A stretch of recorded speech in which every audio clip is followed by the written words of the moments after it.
제물의 화목제에 관한 말씀입니다. 화목제를 다른 말로 이렇게 조금 오늘 말씀에 빗대어서 표현한다고 한다면 아주 달콤한 제사가 아닐까라고 하는 생각이 듭니다. 여기 12절에 보면은 화목제물의 규례는 그런데 그것을 감사함으로 드리려면 기름 섞은 무교병을, 또 기름 바른 무교전병을, 또 고운 가루에 기름을 섞어 구운 과자를 그 감사 제물과 함께 드려라, 이렇게 말씀하고 있습니다. 지금이야 기름 섞은 과자들이 굉장히 흔하고 달콤한 과자들이 많지만 이스라엘 이 당시 이 기름을 섞은 과자다, 또 고운 가루에 기름을 섞어 구운 과자다, 이제 이것은 꼭 우리식으로 말하면 꼭 약과 같이 그렇게 맛있고 또 달콤한 것이었겠죠. 이 화목제물을 드리는데 이렇게 소위 달콤한 제사와 같이 만난 것을 하나님 앞에 올려드리는 이 화목제물은, 화목제사는 소위 축제의 제사, 기쁨의 제사, 또 나눔의 제사였습니다. 화목제는 어찌 보면은 죄를 용서받기 위해 드리는 제사가 아니고 죄를 용서받았기에 하나님 앞에 감사하는, 그래서 이웃과 그 감사를 함께 나누는 그러한 제사가 화목제였던 거죠. 그래서 화목제는 세 가지 경우에 하나님 앞에 드렸습니다. 감사제, 그리고 서원제, 그리고 자원제일 경우 하나님 앞에 이제 화목제의 제사를 드렸던 것을 볼 수가 있는 거죠. 특히 14절에 보면은 그 전체의 예물 중에서 하나씩 여호와께 거제로 드렸다, 이제 이렇게 말씀을 하는데, 하나님 앞에 올려드려서 이제 하나님 앞에 바치고 이제 다시 이제 내리는 이제 제사거든요. 다시 말하면 하나님께 드리고 이제 이것이 이제 우리에게 주어진 이제 그러한 제사입니다. 제사 제물을 드리고, 그리고 그것을 제사장에게 가슴 부위 그리고 뒷다리 부위를 제사장에게 드리고, 그리고 이웃과 또 가족과 함께 나누었던 제사, 이제 그것은 이제 화목제가 바로 유일한 것이죠. 그래서 이 화목제는 감사제일 뿐만 아니라 나눔의 제사였던 것을 볼 수가 있습니다. 근데 오늘 여기 15절에 보시면은 감사함으로 드리는 화목제물의 고기는 드리는 그날에 먹는 것입니다. 조금이라도 이튿날 아침까지 두지 말 것이다, 이렇게 말씀하고 있습니다. 소위 그런 거죠. 이스라엘 백성이 전쟁을 나갔었어요. 그러다가 전쟁에서 승리하고 돌아왔습니다. 그랬을 때 얼마나 감사해요? 그 감사함으로 하나님 앞에 드리는 화목제물이란 바로 드리는 그날에 다 먹어야 되는 거였습니다. 이 화목제의 제물로 드렸던 것은 소, 그리고 양, 염소를 드렸는데 비둘기는 드리지 못했습니다. 근데 그 이유는 비둘기는 나눌 것이 없으니까.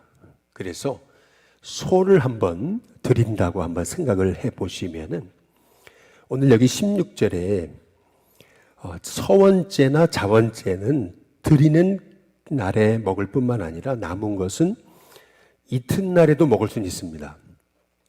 그러나 17절에 보면 셋째 날까지는 먹을 수 없습니다. 그러니까 쉽게 말하면 이 감사제는 그날에 먹고 서원제, 자원제는 이튿날까지 먹을 수 있는데 셋째 날까지는 못 먹는 거죠.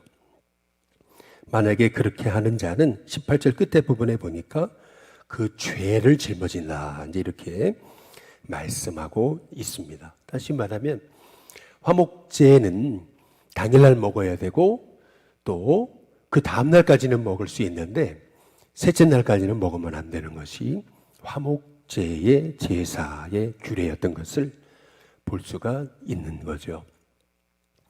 언제나 이제 기름이나 콩팥, 이제 간의 부위는 이 하나님 앞에 이제 불살라 이제 드렸거든요. 이제 소위 가장 내장의 깊은 곳들, 이제 이것은 하나님 앞에 드렸어요. 다시 말하면 중심을 하나님께 올려드린 겁니다. 그리고 나서 제사장의 몫을 드리고, 그리고 남은 것들을 가족들과 함께 나누었고, 또 이웃들과 함께 나누었는데, 한번 소를 한번 생각을 해 보시면은, 소 한 마리를 잡았다라고 생각해 보시면, 여기 후암동에 가시면은 소 한 마리라고 하는 고깃집이 있는데, 그 소 한 마리는 소 한 마리가 아니죠. 그 소 한 마리는 뭐 소 한 마리 500분의 1이 될까요? 진짜 소 한 마리는 혼자는 절대 못 먹고 가족들끼리도 절대 못 먹죠. 소 한 마리를 잡았다면은 뭐 300인분, 400인분, 500인분이 나오지 않겠습니까? 근데 그거를 감사 제물로 드릴 경우 하루아침에 다 먹어야 되는데 어떻게 다 먹어요? 다시 말하면 이웃과 나누어야 된다라고 하는 것입니다. 나누다 보면은 뭐 사이 좋은 사람들과만 나눌 수 없죠. 좀 서먹서먹한 사람하고도 나누고 또 좀 거리가 있었던 사람들과도 나누게 되는 거고 심지어는 좀 이렇게 얼굴 붉힌 사람들과도 나눠야 되고 또 원수들하고도 나눠야 되는 것입니다.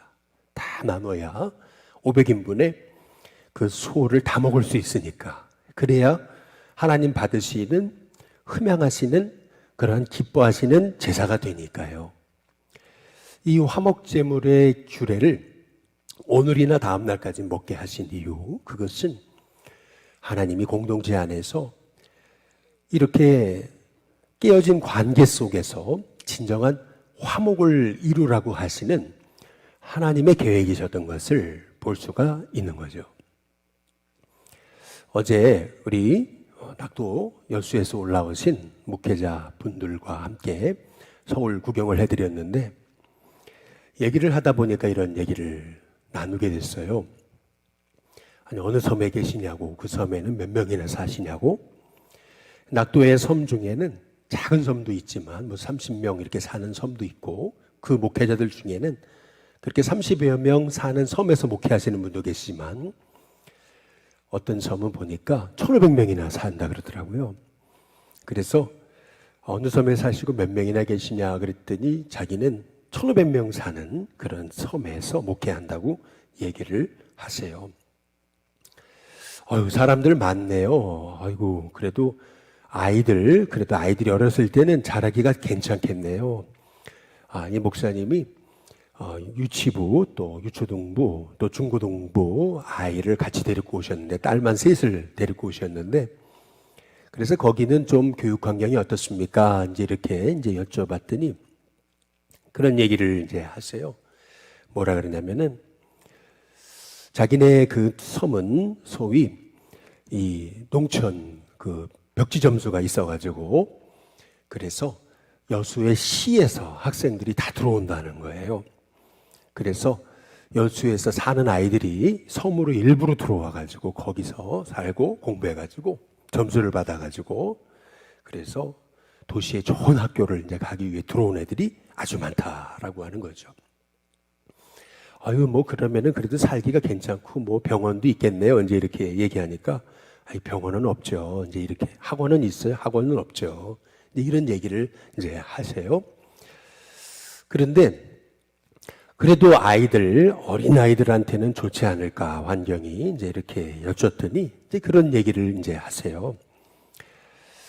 환경은 좋죠. 그런데 한 가지 문제가 있습니다. 그게 뭐냐면은 유치부의 그러한 나이에서부터 애들이 이제 거기서 살게 되면은 고등학교까지 한 반이라는 거예요. 계속 똑같은 반에서 어린이집부터 시작해서 초등학교, 그다음에 중학교, 고등학교 다 한 반이라는 거예요. 그러다 보니까 문제가 있는데 한번 관계가 틀어지면 그러면은 더 이상 아이들이 갈 데가 없다는 거죠. 그 시골에 순박한 아이들도 뭐 그럽니까? 이제 물어보니까, 여기 섬에도 왕따가 있고요. 이지매가 다 있습니다. 이제 그렇게 얘기를 하더라고요. 관계가 틀어지면은 뭐 육지 같으면 딴 데라도 가는데 섬이라 가지고 그래서 뭐 바다로 뛰어들 수도 없고 그러니까 갈 데가 없다는 거죠. 사실 이것이 우리 사람이 사는 그러한 인간관계가 아니겠습니까? 우리 인간의 이제 관계라는 것은 얼마든지 이렇게 깨어질 수 있고 또 이렇게 얼굴 붉힐 수 있고 또 어려움이 있을 수 있는 거죠. 근데 우리 하나님께서는 화목제의 제사를 통해서 하나님이 세우신 그 공동체가 서로 화목을 이루고 또 관계가 회복되고 그리고 화목제물의 규례를 통해서 그 공동체 안에 미움과 또 상처와 아픔을 서로 치유하고 화해하기를 원하셨던 것을 우리가 이 화목제의 제사를 통해서 알 수가 있는 거죠. 그래서 이 화목제의 제사는 어찌 보게 되면은 공동체를 복으로 세우시기 위한 하나님의 축복의 제사다라고 볼 수가 이제 있는 겁니다. 제가 말레이시아에 선교를 갔을 때 말레이시아는 아시다시피 동말레이시아, 서말레이시아로 나누어져 있습니다. 서말레이시아는 소위 쿠알라룸푸르라고 여러분 잘 아시다시피 굉장히 번화한 도시 지역이죠. 그러나 동말레이시아는 소위 보르네오 사라왁 지역입니다. 그래서 동말레이시아는 소위 정글이 가득하고 그리고 발전되지 않은 곳이 가득한 곳이죠. 이 동말레이시아 쪽으로 선교를 가게 되면은 소위 카누 같은 거를 타고서 거기에서 한 4-5시간을 갑니다. 그리고 거기에서 내려가지고 다시 걸어서 올라가야 되죠. 한 4-5시간을 또 걸어 올라갑니다. 정글을 한참 걸어 올라가다 보면은 야, 이런데 사람이 살까 싶을 정도로 완전 오지에 사람이 삽니다. 뭐 많게는 50가구, 적게는 30가구 이렇게 모여서 살거든요. 그들이 어떻게 사냐면은 집을 따로따로 짓고 사는 게 아니고요. 롱하우스라 그래가지고 통으로 나무를 쳐가지고 그래서 거기 다 같이 삽니다. 이제 그러다 보니까 뭐 50가구든 30가구든 서로가 다 서로 너무 잘 알잖아요. 서로가 잘하는 거예요. 소위 이스라엘 공동체도 한 마을에서 서로 너무 잘 알겠지 않겠습니까? 그런데 그곳을 가보게 되면은 그 처마에 지금에는 없습니다. 선교사님들이 다 들어가가지고 지금은 한국 선교사님들이 그곳을 다 들어가 선교하고 계시는데 그런데 지금은 없어요. 그러나 얼마 전까지만 해도 그 처마 밑에 사람을 죽여가지고 목 얼굴을 거기다 이렇게 매달아 다 처마에다 매달아 놨었죠. 그것이 용맹을 상징하는 것이었기 때문에 이제 그랬더라는 겁니다. 그러면 그렇게 죽인 사람들이 어디서 그렇게 생겨진 건가? 옆마을하고 관계가 틀어지고 그럴 때 싸우면서 서로 죽이는 거죠. 서로 죽여가지고 힘 있는 사람이 옆마을을 정복하는 겁니다. 그렇게 되면 그곳의 남자들, 추장들의 머리를 다 베개 베리는 거죠. 그렇게 해서 살아왔던 곳이 동말레이시아의 정글 지역이었는데 얼마나 그 미움이라는 것이 서로 죽이고 서로 그렇게 그 부족 간의 갈등을 해결하지 못해가지고 서로 그렇게 머리를 베고 그것들 또한 자랑으로 여기는 그러한 그곳에 선교사님들이 들어가니까 이제 그것을 다 회개하고 그리고 그 걸어놨던 거를 다 내려놓고 이제 다시는 이제 그렇게 하지 않는 그러한 그 죄악의 삶을 살지 않는 그런 곳이 되면서 그 아주 그렇게 죄악과 미움으로 간철됐던 그곳에 곳곳에 교회가 세워지고 그 마을마다 그 오지에 다 교회가 있게 됐던 거죠. 이 얼마나 놀라운 것입니까? 오늘 우리가 하나님이 이렇게 화목제의 제사를 우리에게 명하시면서 감사제는 그날까지, 소원제, 자원제는 그 다음날까지만 먹을 수 있게 하시고 이렇게 서로 나눌 수 있게 하신 이 제사, 이것이 얼마나 큰 그 축복의 제사였는가라고 하는 것을 우리가 알 수가 있는 것입니다. 하나님 앞에 소위 이렇게 한나가 아들 사무엘을 드리잖아요. 그러면서 서원제를 드리거든요. 이 아들 하나님 바치겠다고. 이제 그랬을 때 서원제의 경우도 함께 나누어 먹는 건데요. 하나님 앞에 내 아들을 하나님 앞에 드리면서 말이에요. 그냥 하나님과 1대1의 그냥 관계가 아니라 또 온 그 마을 사람들을 다 모시고 이 아들을 하나님 앞에 바칩니다. 그러면서 그 백성들하고 같이 이렇게 나눠 먹는 이 제사, 이것이 화목제물이었던 거예요. 그러니까 어찌 보면은요, 그 아들을 하나님 앞에 올려드렸다는 거, 그거는 동네 사람들이 다 아는 거잖아요. 이 아들은, 이 사무엘은 하나님 앞에 바친 아들이다. 딱 다 아는 거잖아요. 그러니까 온 마을 사람들이 그 아이를 축복하면서 이 아이는 하나님의 것이다. 이 아이는 나실인이다. 이 아이는 하나님께 드려진 바 된 도구다. 그러면서 그 공동체가 말이에요. 실은 그 아이 하나를 길러내는 거거든요. 이제 그런 의미에서 이 화목제물은요, 공동체의 예배 제사였던 것을 이제 볼 수가 있습니다. 우리는 보통 예배는 나 혼자 하나님과의 관계 정도로 생각하는데 하나님이 말씀하신 이 화목제물의 제사를 통해서 알 수 있는 것은 뭐냐면 이거는 공동체의 제사입니다. 공동체의 예배. 공동체가 함께 하나가 돼가지고 그래서 한 마음으로 드려지는 제사와 예배. 이제 이것이 화목제의 이제 아주 정말 유일하고 독특하고도 또 이것이 하나님께 공동체에 주신 선물이 되는 제사와 예배였던 것을 볼 수가 있는 거죠. 그렇다고 본다면은 우리의 예배는 어떤가라고 이제 봐야 되는 것입니다. 우리는 예배가 다 개인주의화 되었잖아요. 지금 특별히 뭐 TV만 틀면 예배 드릴 수 있는 이런 시대 가운데 그냥 혼자만 예배 잘 드리면 되는 이제 그러한 이제 문화와 소위 화목제물을 드리면서 이웃과 나누는데 그날 다 함께 나눠 먹고 그날 다 못 먹는 그 다음 날까지라도 서원제, 자원제 같은 경우는 또 그 다음 날까지 함께 나눠 먹었다고 생각하시면은 마을에 그날 또 그 다음 날까지 웃음이 흘러 넘쳤겠죠. 항상 먹고 나누는 가운데 기쁨이 있고 축복이 있는 거거든요. 요새는 뭐 이런 단어가 많이 사라지고 있지만은 옛날에는 가정을 가정이라고 안 그러고 식구들이라 그랬잖아요. 우리 식구라고 주로 우리 식구라는 표현을 많이 했잖아요. 이제 그 이유는 뭐냐면 식구가 뭡니까? 함께 밥을 나누는 사이 아닙니까? 본래 가족이란 식구였다라는 거죠. 우리에게는 같이 밥을 나눠 먹는 사이. 그것이 가정이었어요. 옛날에는 가정이라는 단어보다 식구라는 단어, 식구다, 우리 식구다. 이제 이것이 더 일상적이었던 거죠. 그러나 시간이 흐르면서 가정인데도 식구가 아닌 식구도 아주 그냥 한 달에 한 번 할까 이런 이제 상황이 되면서 식구의 개념이 이제 없어지게 되잖아요.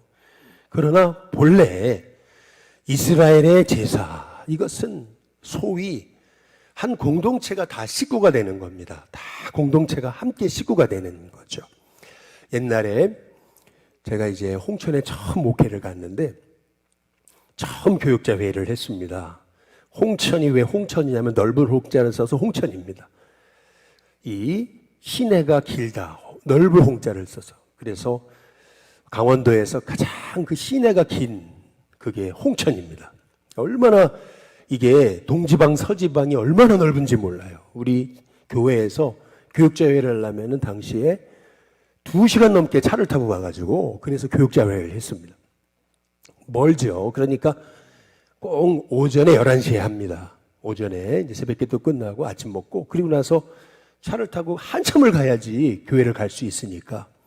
그럼 11시에 교육자회를 하면은 교육자회가 끝나잖아요. 그러면 그날은 그 교회 잔치입니다. 그래서 뭐 죄송한데 멍멍이 한 마리를 잡고 이제 그래가지고 같이 거기에서 나눠 먹고 그래서 거기서 먹고 또 교제하고 또 거기에서 또 뭐 족구도 하고 막 그러면서 그러다가 이제 저녁이 돼서 오고 그랬죠. 다시 말하면은 옛날에 이제 어떤 교회 행사를 하거나 이제 이러면은 늘 먹고 나누는 것이 있었어요. 솥 하나 걸어놓고 소 잡아가지고 뼈를 구워가지고 그래가지고 온 교우가 함께 나눠 먹고 이제 이것이 이제 우리 한국 교회의 옛날 분위기였죠. 그러니까 성도들 교인들도 다 식구였던 거예요. 결국에는 알고 보면 식구였다는 거죠. 서로 나눠 먹으면서 서로 웃고 또 화해도 하고 또 서먹서먹했던 사람들과 또 관계도 풀고 또 그러면서 가까워지고 그러면서 같이 서로 얼싸안고 또 하나 된 공동체를 이루어가고 이제 이것이 실은 화목제였다라고 하는 것입니다. 그래서 화목제는 나눔의 제사일 뿐만 아니라 화목제는 공동체 제사였다라고 하는 사실을 우리가 깨달아 보면서 이번에 우리 주일날 전교인 체육대회가 있잖아요. 사실 이런 것이 화목제가 되는 거죠. 화목제는 절기 세 번의 큰 이스라엘의 절기마다 화목제가 있었습니다. 번제를 드리고 화목제를 드리죠. 이 화목제 제사란 공동체가 하나 되는 그런 제사였던 것을 볼 수가 있습니다. 하나님께서는 얼마나 이스라엘의 공동체가 하나 되고 그래서 한 마음이 돼서 하나님께 예배하기를 원하셨는지를 알 수가 있는 거죠. 바라기는 저와 여러분의 인생에도 하나님과 1대1의 관계인 속죄제의 제사가 회복되고 그것이 삶으로 이어지는 속건제의 예배가 회복될 뿐만 아니라 우리 일신교회가 이 공동체 예배, 우리 성도들과 함께 우리는 식구다라고 하는 사실을 우리가 깨달아 알면서 우리가 감사제, 서원제, 자원제 이 모든 것들이 결국에는 혼자 감사를 나누는 것이 아니라 함께 나누고 또 내 아들을 하나님 앞에 서원해서 바쳤다고 한다면 그러면 그 공동체가 함께 그 아이를 키워내고 뿐만 아니라 하나님 앞에 기쁨으로 자원하여 예물을 드렸어요. 이런 하나님 앞에 기쁨으로 자원하여 드리는 그런 감사의 예배, 기쁨의 예배가 저와 여러분 가운데 충만하시기를 주님의 이름으로 축복합니다. 오늘 시간 찬송가 302장 우리 함께 찬양 부르겠습니다.